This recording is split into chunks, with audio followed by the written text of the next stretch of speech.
Slow in and slow out. This principle refers to the way pretty much all movement starts slowly, builds speed, and finishes slowly. This is one of the most important principles to achieving lifelike motion.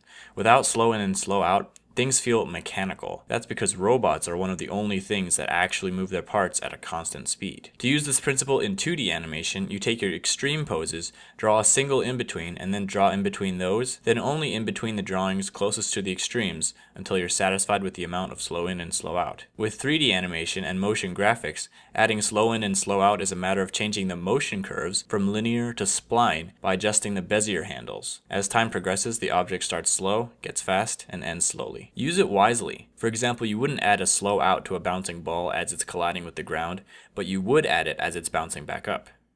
You wouldn't add it to a bullet coming out of a gun, but you would add it as the gun comes up due to whiplash. Using this principle can allow you to only have to draw one in-between if the motion is quick enough. Draw one in-between and then add another frame on either end with the drawing slightly skewed in the correct direction, and then it's done.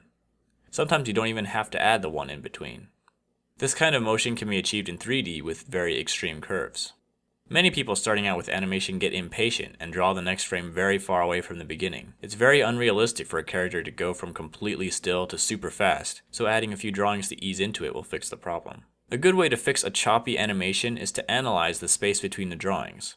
They should be evenly spaced, with drawings closer together at the beginning of the action and at the end of the action, and drawings farther apart in the middle. So that's it for slow in and slow out. The next principle is Slow in and slow out refers to how a character begins and ends their action.